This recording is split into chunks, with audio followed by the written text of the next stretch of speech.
Hello Year 10 and welcome to today's lesson on selective breeding. I want you to write down the date, title and LO please and do the starter task. So pause the video here and I'll continue in 5 seconds.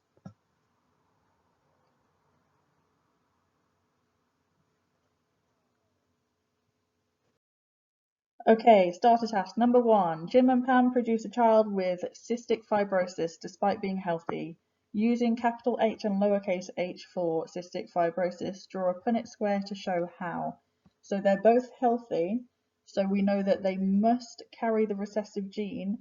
If their child is going to end up with cystic fibrosis, they must both have the recessive gene because you need 2 recessive genes for cystic fibrosis.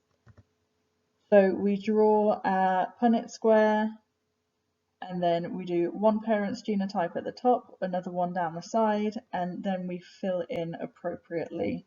So here we have 2 lowercase h's, that means they have cystic fibrosis. Okay, so there's a 25% chance that they will have a child with cystic fibrosis, even though they themselves do not have it. Okay, number 2, what does phenotype mean? So phenotype is what something looks like or the displayed characteristic. So if someone has a dominant gene for brown eyes and a recessive gene for blue eyes, then their phenotype will be brown eyes. Okay, so they've still got the gene for blue eyes in their genotype, but the phenotype is the one that's expressed, so their phenotype would be brown eyes.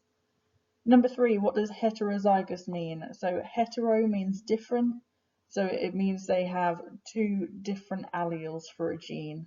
So the example that I just used for phenotype, brown eyes and blue eyes, that is heterozygous. They would have a heterozygous genotype. Number 4, what is the only genotype that will produce a recessive phenotype? So it will be a homozygous recessive genotype. Okay, so remember, homo means the same, so it would be a homozygous recessive genotype. They'd need 2 of the same recessive alleles to produce that recessive phenotype. So give yourself a mark out of 4, please. Okay, selective breeding. For centuries, people have attempted to speed up evolution to get the characteristics of animals and plants they want. So I want you to watch this YouTube video, please. If you are watching me on YouTube currently, talking over this PowerPoint, then obviously you won't be able to click on that link. But the actual PowerPoint that I'm reading off is on Show My Homework. So open that up and press the link from that, please.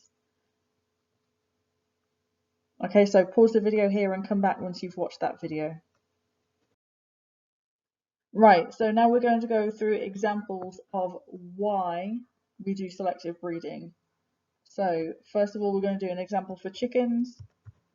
So the number of eggs they produce, they would selective breed for that. So if there was a chicken that produced more eggs than others, then they would keep that chicken and breed it because they want more eggs.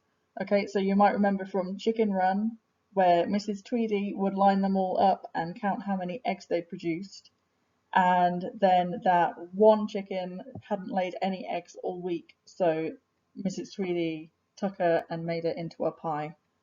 Okay, so we selective breed for number of eggs. Those who don't produce the right amount of eggs or don't produce many, they will not be let to reproduce.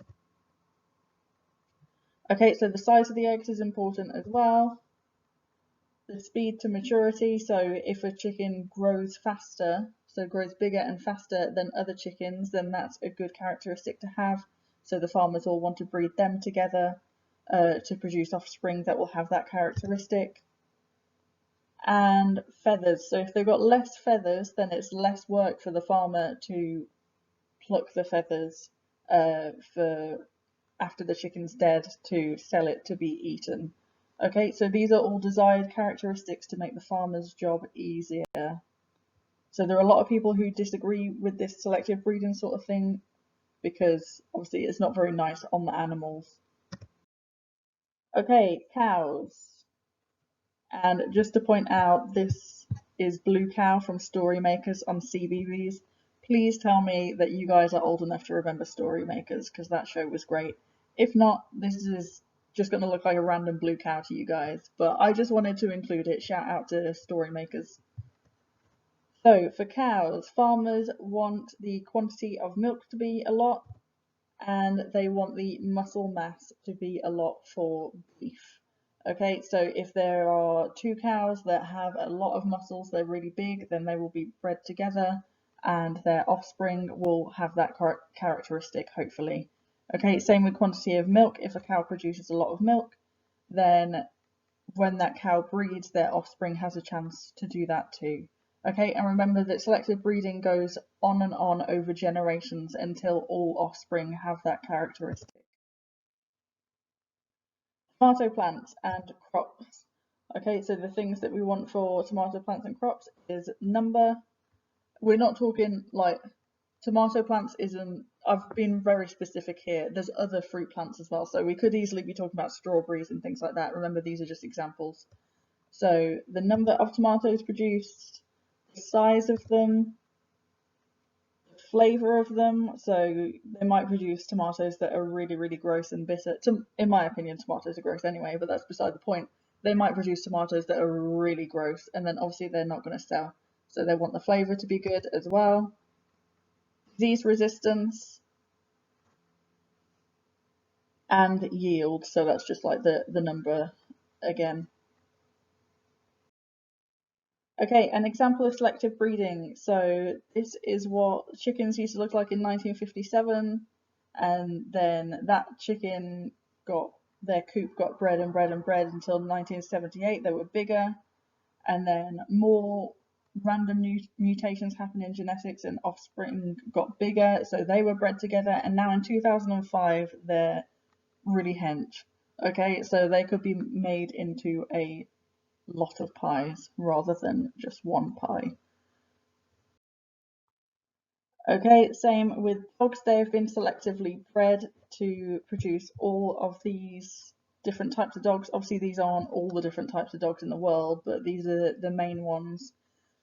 So it used to be just a wolf ancestor, and they've been selectively bred to produce all these different dogs. Now, some of these dogs, because of selective breeding, they do have problems. So, for example, the pug, although they're really, really cute, they have little squished faces and they can't breathe very well. They usually have difficulties and die quite early, which is unfortunate. I also remember once, I don't remember who it was, but one of my friends had a pug, and because their eyes bulge out, it ran into a sofa and its eye popped out, and they had to like use their knuckle to push it back in their face. I don't remember who that was. I don't remember whose story that was. But yeah, so they've got a lot of issues, which is unfortunate, and that is due to selective breeding. Okay, another example is a sausage dog. So sausage dogs are really, really long, and that's so that they could chase badgers down their holes and rabbits and stuff like that. Okay, so they've been made really long and thin, and it's so that they could hunt things. Okay, what I want you to do now is put these statements in the correct order, please. So there are 4 statements, write them down in the correct order. Pause the video here and I'll continue in 5 seconds.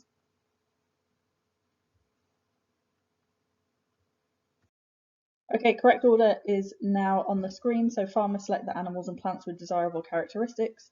They breed from them, then select the offspring and only breed from ones with desirable characteristics. And it continues over many generations until all the offspring show desired characteristics. Okay, and here is a whole lot of writing, but it's all important writing. I want you to read through it, please, and I want you to do a list of pros and cons for selective breeding. So I want you to do a concise list. I don't want you to write full sentences in your list. I want you to do a concise list that will be easy for you to remember.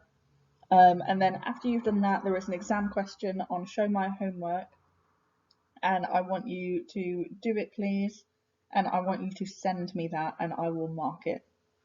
Okay, so that is the end of today's lesson. I hope you all have a wonderful day.